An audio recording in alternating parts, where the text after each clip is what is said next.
할렐루야. 네, 서로 눈을 보시면서 감사합니다. 네, 고맙습니다. 사랑합니다. 행복합니다. 이제 2월이 시작이 됐습니다. 2월 달이 되면 절기적으로 두 개의 절기가 있죠. 내일이 바로 입춘입니다. 벌써 이제 봄에 딱 들어선다 그 이야기죠.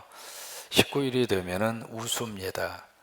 그래서 우리 2월 달이 되면은 그렇게 두텁게 얼었던 얼음도 서서히 녹기 시작하고, 이제 찬바람이 불기는 하지만은 찬바람이 부는 그 속에서 봄의 기운이 싹이 트는, 이제 그게 2월 달인데, 아무튼 여러분, 봄이 오는 것을 누구도 막을 수 없습니다. 2월 한 달 동안 하나님이 여러분들에게 봄의 기운이 하나님의 은혜 가운데 확 하고 불어올 수 있게 되기를 축복합니다.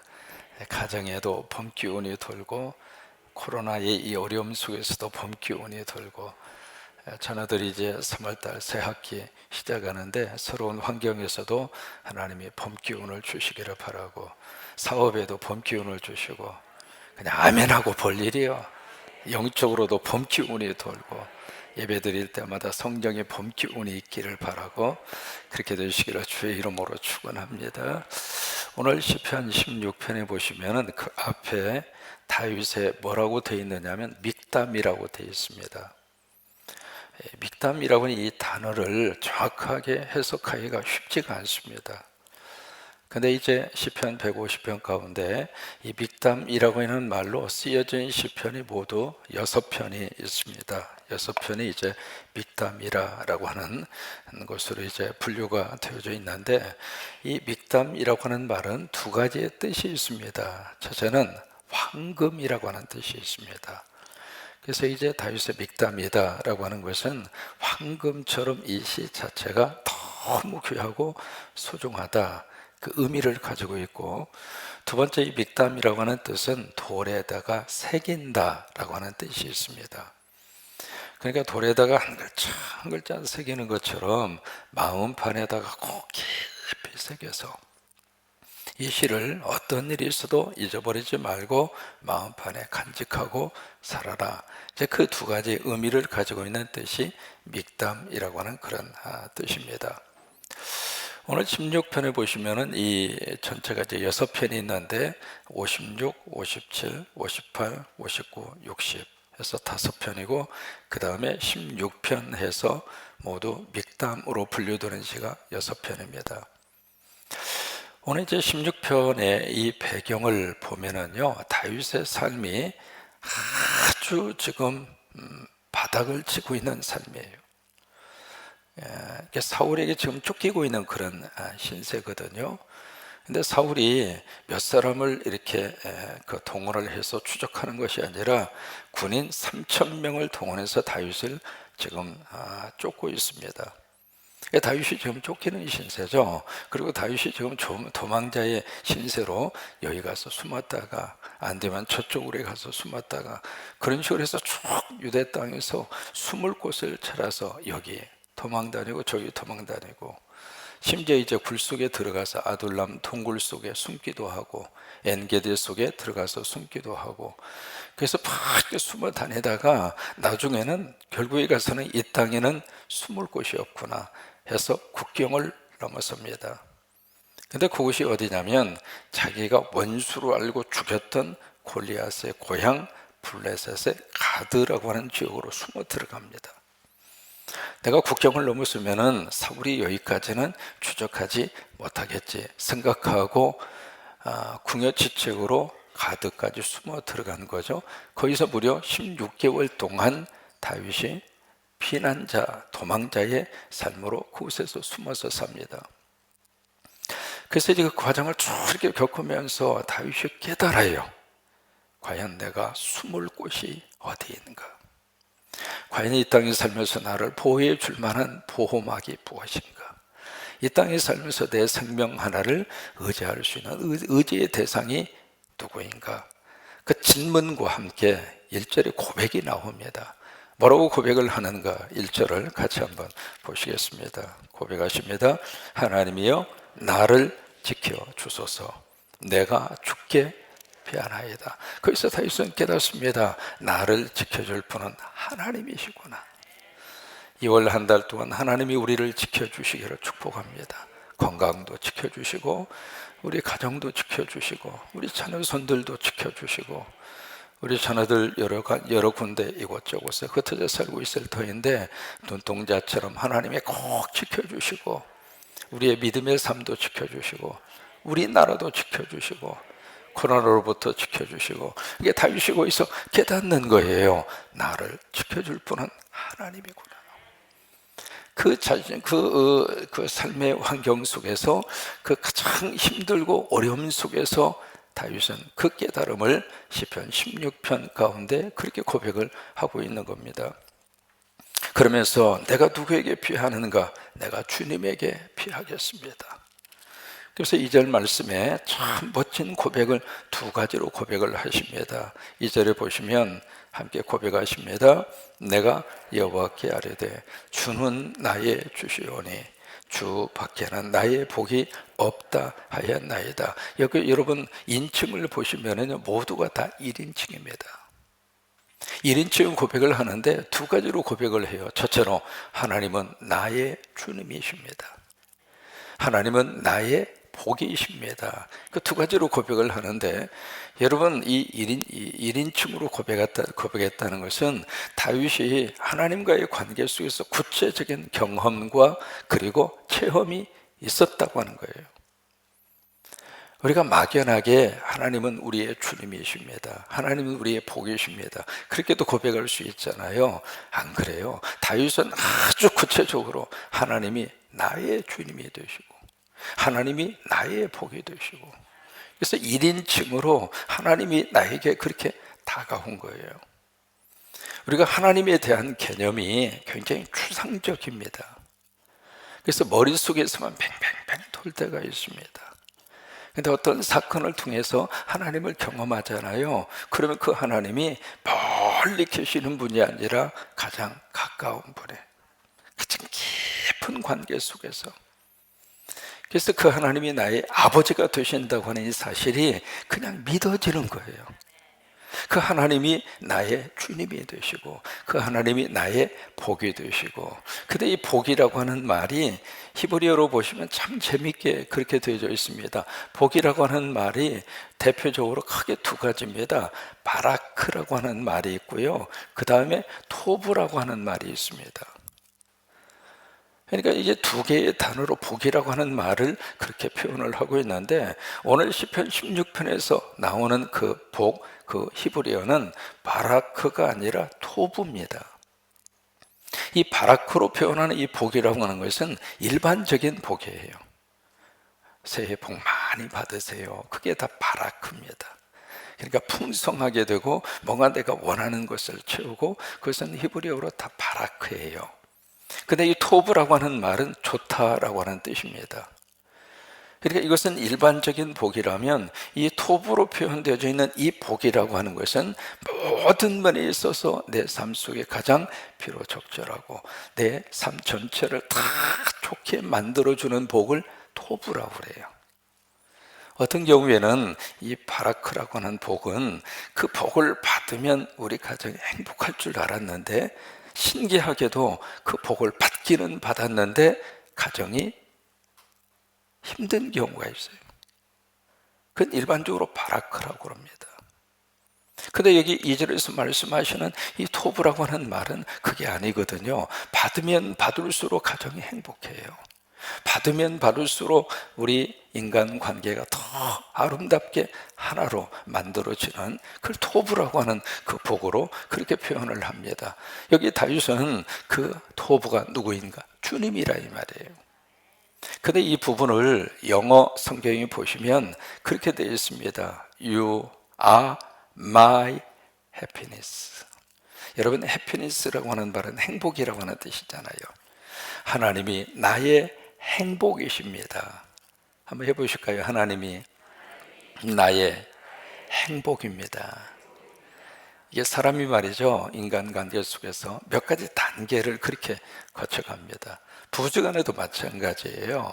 처음에 이렇게 딱 만났을 때 그렇게 표현할 수 있습니다. 나는 당신을 안다고. I know you. 되게 이제 그렇게 표현하거든요. 내가 당신을 압니다. I know you. 내가 당신을 알죠.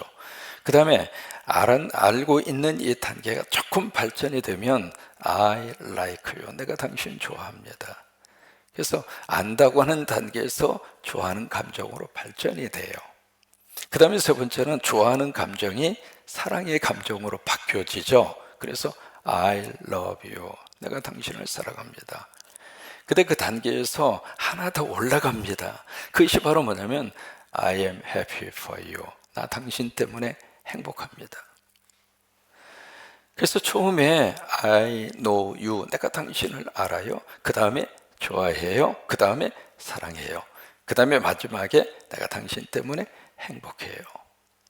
이게 말이죠, 부부간에 한 번씩 그 고백을 하고 나면 반찬이 완전히 진수성찬입니다. 그러니까 예수님과의 관계도 마찬가지입니다. I know Jesus Christ. 내가 주님을 알아요. 그런데 그 알면 알수록 I like Jesus Christ. 내가 예수님을 좋아해요. 좋아하는 그 감정에서 I love Jesus Christ. 내가 주님을 사랑해요. 근데 그 단계에서 하나 더 올라가서 I am happy for Jesus Christ. 나 예수 그리스도 때문에 나 행복합니다. 그 고백이 나올 수 있다면 그 믿음을 통해서 우리에게 주는 이 삶의 풍요로움이 엄청나게 큽니다. 그래서 의도적으로라도 감사합니다, 고맙습니다, 사랑합니다, 마지막에 뭐예요? 자꾸 고백하라는 거예요. 행복이라는 이 단어가 나하고 전혀 상관이 없는 단어가 아니고 나는 이렇게 살 수밖에 없어. 그것이 아니라 이 행복의 단어가 사실은 내 가장 가까이 있다고 하는 거예요. 오늘 다윗도 마찬가지입니다. 지금 그가 막 쫓겨 다니고 있는 신세이고 그의 삶의 자리는 캄캄한 어둠, 그 동굴과 같은 그런 속에 있는데 그 속에서 다윗은 내가 피할 분은 주님이시구나. 그 주님이 나의 행복이십니다. 그 고백을 2절에서 그렇게 하고 있죠. 3절로 가서 보십니다. 같이 있습니다. 땅에 있는 성도들은 존귀한 자들이니 나의 모든 즐거움이 그들에게 있도다. 여기 나만 하나님 앞에서 하나님이 나의 행복이고 존귀한 것이 아니라 옆에 있는 사람도, 땅에 있는 모든 성도들이, 여러분 한 분 한 분마다 하나님이 귀하게 보십니다. 보통 귀한 분들이 아니에요. 눈에 넣어도 아프지 않을 정도로, 두고 보기에도 아까울 정도로, 여러분 자신도 그렇게 존귀하고 함께 있는 분도 존귀하고, 그래서 땅에 있는 모든 성도들이 다 귀하다고 하는 거예요. 왜 그럴까요? 내 안에 예수님이 계시니까. 그리고 바로 옆에 있는 분 안에 누가 계시는가? 주님이 계시니까. 이게 내 안에 계시는 주님의 시각으로 옆에 있는 사람 속에 있는 주님을 볼 때, 그때 그 사람이 너무 귀한 거예요. 그 사람이 만약에 가졌든 못 가졌든 아무 상관이 없습니다. 잘난 사람이든 못난 사람이든 그게 아무런 문제가 되지 않습니다. 왜요? 내 안에 계시는 주님이 바로 사랑하는 아내에게 있고 내 자식에게 있고 내 성도들에게 있고. 처음에 목회를 시작할 때 지금도 이제 생생하게 기억이 납니다. 그때 설교가 어떻게 해서 이제 하나, 그때는 뭐 다 이렇게 카세트 테이프잖아요. 이게 들어보니까 내가 그 설교를 들으면서도 이걸 설교라고 했나? 그 생각이 들 정도로 그렇게 이제 설교를 했는데, 설교의 내용이 바로 뭐냐면 막 어떤 성도들에게 미안해요, 그것도 못하느냐고 구중하는 내용의 설교가 거의 70~80%예요. 그때 그 설교를 가만히 들으면서 내 마음속에 너는 얼마나 했냐? 그 질문이 스스로에게 그렇게 제기가 돼요. 근데 이게 목회를 하면서 어느 정도 나이가 들고 목회적인 경륜이 쌓이고 성도들과의 관계가 깊어지면서 어떻게 바뀌어지느냐면 여기서 나오는 설교가 아니라 여기서 나온 거예요. 모르겠어요. 지금은 설교하기 위해서 딱 쓰면 여러분 한 분 한 분의 얼굴이 들어옵니다. 그래서 한 분 한 분 이렇게 특별히 새벽에 나와서 함께 기도하는 여러분들의 얼굴을 뵐 때마다 너무 귀한 거예요. 너무 감사한 거예요. 오늘 다윗의 이 심정을 조금이라도 좀 느끼는 것 같아요. 여기 3절에 있는 말씀대로 땅에 있는 성도들은 존귀한 자들이다. 여러분 한 분 한 분이 하나님 앞에서 너무 존귀하다고 하는 거예요. 그러면서 4절 말씀에 함께 고백하십니다. 다른 신에게 예물을 드리는 자는 괴로움이 더할 것이라. 나는 그들이 드리는 피의 전제를 드리지 아니하며 내 입술로 그 이름도 부르지 아니하리로다. 이게 예물을 드린다고 하는 것은 쫓아간다 그 말이에요. 그래서 쫓아간다고 하는 의미를 가지고 있는데, 다른 신에게 예물을 드리는 자는 다른 신을 쫓아가는 자예요. 이게 이제 아담과 하와가 에덴 동산에서 죄를 범했잖아요. 하나님의 말씀을 거역을 하고 선악과를 따먹은 이후에 범죄자가 된 이후에 그 다음부터 어떤 현상이 나타났느냐면 하나님의 대용품을 자꾸 인간이 찾아갑니다. 하나님 대신에 다른 것으로 채우려고 그러는 거예요. 그것을 막 찾아가는 그런 습성이 생기기 시작을 했어요. 그래서 하나님의 대용품으로 이것도 찾아보고 저것도 찾아보고 이것도 찾아보고, 그렇게 해서 이제 여기저기서 나오는 것이 바로 뭐냐면 우상입니다. 그리고 마귀와 사탄을 섬기게 되고, 그런 식으로 자꾸 하나님 이외에 다른 것을 찾아가고 쫓아가고 그것을 예물을 드리는 자라, 그렇게 표현한 거예요. 근데 여기 다윗은 어떻게 고백하고 있느냐면 그들에게 괴로움이 더할 것이다. 나는 입술로도 그 이름도 부르지 아니하리로다. 우리가 지금 3월 9일 대선을 앞에 두고 차마 입에도 담기도 힘들 정도로 여러 가지 주술이라든지 무당이라든지 그런 말들이 공공연하게 지금 등장하고 있습니다. 미국의 뉴욕 타임즈라고 하는 그 잡지에서 뭐라고, 오래전 이야기입니다. 그때도 이제 대선 전국에서 한국에서 돌아가는 비하인드 스토리를 미국의 뉴욕 타임즈에서 특집 기사로 해서 낸 적이 있었어요. 거기 타이틀이 바로 뭐냐면 완전히 IT 강국의 한국이 점술과 그리고 무속과 무당에 빠져들고 있다. 여러분, 여기 단순히 다윗 시대만 그런 것이 있는 것이 아니라 지금 21세기 한국 땅에서, 아니 어떻게 대선 주자가 뭐 특정일을 말하는 게 아닙니다. 우리가 공공연하게 다 알고 있는 내용들 아니겠습니까? 아니 손에다가 왕자를 쓰고 이게 뭡니까? 아니 썼으면 손을 주고 있든지, 일부러 이제 보여주는 거 아니겠어요? 내가 왕이다. 무슨 소설 이름 같잖아요. 내가 왕이로소이다. 그러면 왕이 되나? 여기에 대한민국에 하나님의 영으로 충만하기를 기도합니다.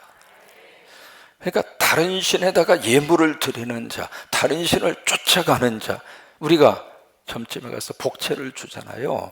복채를 내고 점을 치는 순간 그 귀신을 따르는 자가 된다 이 말이에요. 그렇게 따르는 자들에게는 그냥 그것으로 끝나는 것이 아니라 괴로움이 더할 것이다. 그래서 우리가 기도합니다. 하나님이 이 땅에 하나님의 영으로 충만하게 하옵소서. 무당과 귀신과 더러운 영들이, 우리 사도행전 16장에서 우리가 살펴보고 있는 대로 이 점은 누가 치게 하는가? 귀신이 치게 하는 거예요. 귀신의 장난에 놀아나면 되겠습니까?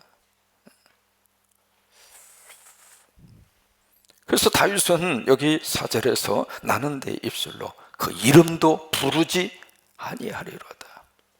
이게 우리 입술로 덜 성령님 고백하고 하나님 고백하고 예수님 고백하시고, 여러분 그렇게 사는 이 2월 한 달이 되셔서 하나님이 주시는 복이 최고 좋은 복이에요. 하나님이 주시는 복이 토부예요. 그래서 여기에 이 단어, 이 복이라는 말을 그래서 이 단어를 쓰고 있는 거예요. 이 토브라고 하는 복으로 하나님이 우리에게 복을 주시는 거예요. 그래서 5절 말씀에 그렇게 고백하십니다. 여호와는 나의 산업과 나의 잔의 소득이시니 나의 분깃을 지키시나이다. 이게 바로 뭐냐면 하나님이 나의 기업이십니다, 그 말이에요. 하나님이 나의 분깃입니다. 하나님만이 나의 상속이십니다. 다윗 시대에 가장 큰 땅을 확보했거든요. 그리고 다윗이 최고의 권력의 자리에 있거든요. 근데 다윗은 그 속에서 하나님이 나의 분깃이구나. 왜 그런 줄 알아요? 하나님이 지켜주어야 내 거가 돼요. 아무리 내가 모아놨다 할지라도 하나님이 흩으시면 한순간에 다 흩어져 버려요. 아무리 내가 간직하고 싶어도 하나님이 앗아가시면 한순간 없어져요. 하나님이 지켜주셔야 돼요.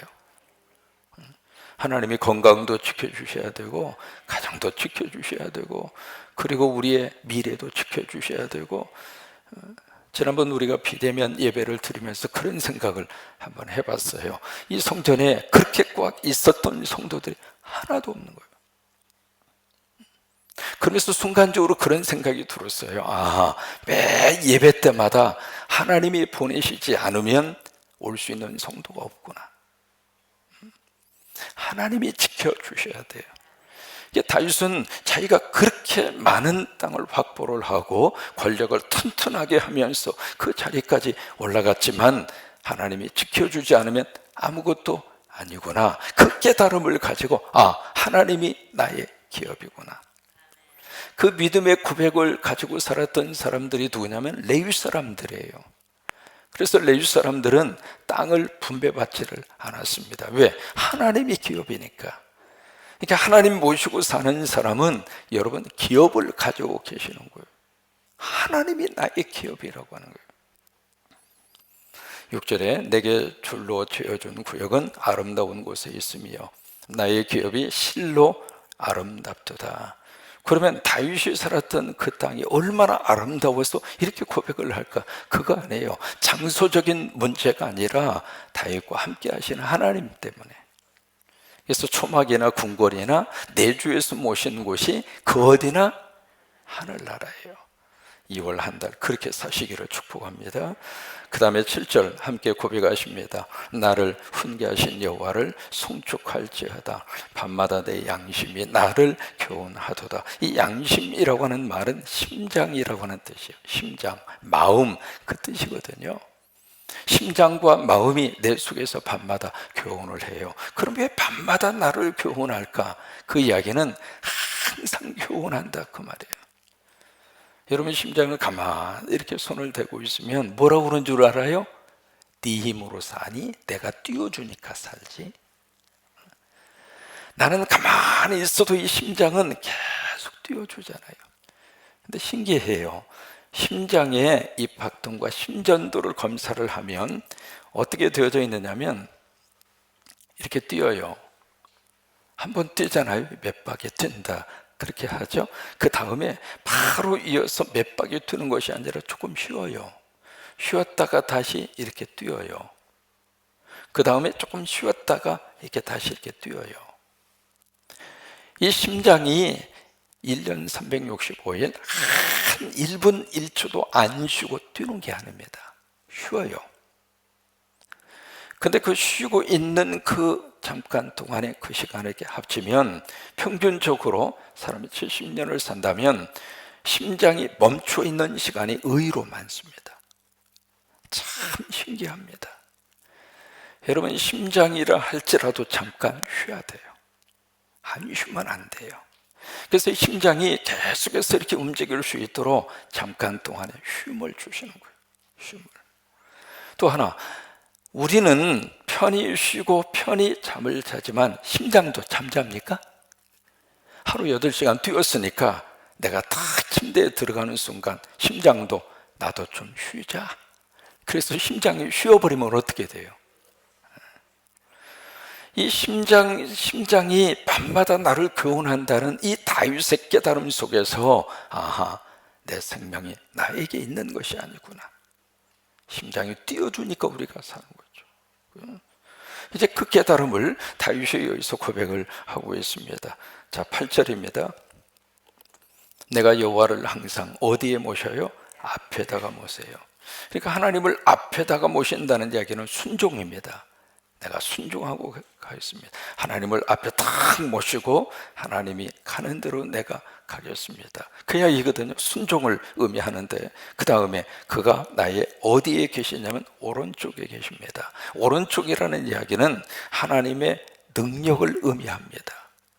그러니까 하나님을 앞에 모시고 내가 순종하고 살고 하나님이 오른쪽에 계심으로 나에게 능력을 주시고 내가 산다 이 말이에요. 그러면서 내가 흔들리지 아니하리로다. 여러분, 2월 한 달 사는 동안 하나님 앞에다가 모시고 살고 여러분 오른쪽에 하나님이 계세요. 그러니까 앞에 하나님 바라보고 순종하고 살고 오른쪽에 계시는 주님 믿고 능력 받고 살고, 그래서 내가 흔들리지 아니하리로다. 그래요. 어떤 상황 속에서도 하나님이 우리의 오른편에 계세요. 여러분들의 오른편에 하나님이 계시니까 흔들리지 말고 어떤 일이 있어도. 9절입니다. 이러므로 내 마음이 기쁘고 그 다음에 나의 영혼도 즐거워하고 그 다음에 내 마음도 안전히 사니. 여기 세 가지가 다 나옵니다. 그러니까 여기 마음은 기쁘고 영은 즐거워하고 그 다음에 몸은 건강하고, 이 세 가지 것이 함께 나와요. 항상 그런 거예요. 우리가 마음은 즐거운데 몸이 불편하면 참 힘들어요. 그죠? 근데 이게 몸은 참 건강한데 마음이 복잡해요. 그것도 힘들어요. 그러니까 여기에 마음도 기쁘고 영혼도 즐거워하고 몸도 건강하고 그렇게 되시기를 축복합니다. 그러니까 이 다윗에게 있는 이 전인적인 하나님의 복이에요. 근데 이 다윗이 그 삶이 지금 모든 것이 다 풀려져서 지금 이런 은혜를 입고 있는가? 그거 아니잖아요. 가장 힘든 상황이에요. 그 속에서 다윗은 마음도 영혼도 육체도, 그러면서 10절 말씀이 이 시편 속에서 가장 중요한 구절이에요. 10절 말씀이. 왜냐하면 10절에 보시면, 왜냐하면 주께서 내 영혼을 소울에 버리지 아니하시고 주의 거룩한 자를 멸망시키지 않으실 것임이리이다. 이 구절이 왜 중요하냐면 부활입니다. 부활. 구약 성경 시절에 다윗이 벌써 부활 신앙을 고백하고 있는 거예요. 10절 말씀이.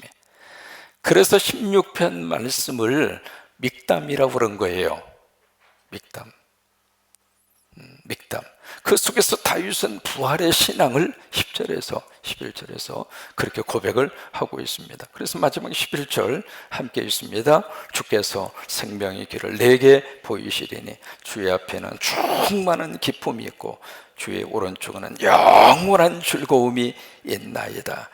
여러분, 16편 속에서 이 시를 쓰고 있는 삶의 자리는 너무 힘들고 앞이 보이지 않고 지금 생명의 위협을 느끼면서 쫓겨다니고 있고, 하루 이틀이 아니라 오죽하면 살기 위해서 블레셋 가드 아기스 왕 그 앞에서, 기억하시잖아요. 침을 질질 흘리면서 그렇게 연기를 할 수밖에 없을 정도로 그런 지금 삶을 살고 있는 이 다윗의 마음속에 너무 귀한 기쁨이 있는 거예요. 그리고 그 안에 생명이 있고, 그러면 그 속에서 어떻게 다윗이 충만한 기쁨이 있고 영원한 즐거움을 노래할 수가 있는가? 그에게는 확고부동한 하나님에 대한 믿음이 딱 잡고 있는 거예요. 여러분, 믿음이 있으면은 세상은 흔들린다 할지라도 그 속에서도 하나님이 주시는 기쁨을 가지고 살 수 있고, 그 속에서도 웃으면서 살 수 있고, 그 속에서도 여유를 가지고 살 수도 있고, 여러분, 그런 한 달이 되시기를 주의 이름으로 축원합니다. 폴 텔릭이라고 하는 미국의 신학자가 미국의 상황을 쭉 보면서 그가 설교집을 냅니다. 그 설교집의 주제가 바로 뭐냐면 흔들리는 터전입니다. The Shaking Foundation이라고 하는 설교집을 냅니다. 그 당시에 미국 사회가 여기저기서 막 흔들리는 상황. 마치 지금 우리가 지금 그렇거든요. 코로나 때문에 흔들리고 오미크론 때문에 흔들리고 여기저기서 흔들리는 그런 세상에서 우리가 살고 있지만은 그 속에서 우리는 흔들리지 않는 하나님이 계십니다. 그 하나님 때문에 기뻐하고 하나님 때문에 즐거워하고 하나님 때문에 2월 한 달 하나님이 주실 은혜를 기대하고 이 한 달도 승리하시게 되기를 주의 이름으로 축원합니다. 하나님이 함께 하십니다. 그리고 하나님이 여러분의 오른쪽에 계십니다. 우리는 하나님 앞에 모시고 하나님 바라보고 순종하고 하루하루 달려가면서 이 한 달 하나님께서 사업의 은혜도 주셔서 풍요로운 축복도 주시기를 바라고 자녀들도 잘 되는 은혜가 있기를 바라고 건강의 복도 받으시기를 바라고 그런 날이가 넘치시기를 주의 이름으로 축원합니다. 우리 같이 일어나셔서 2월 한 달 서로 건강하게 행복하게 한 달 잘 복받고 살기를 바라면서 서로에게 바라크의 복이 아니라 토부의 복입니다. 선한 복입니다. 우리를 풍요롭게 하는 복이에요. 하나님이 주시는 복은 토부입니다. 선한 복입니다. 그래서 로마서 8장 28절에 하나님을 사랑하는 자 그의 그 뜻대로 부르심을 입은 자들에게는 모든 것이 합력하여 뭘 이루어요? 그 선이라고 하는 말이 토부입니다. 토부. 그래요. 하나님이 그렇게 만들어 주시는 복이에요.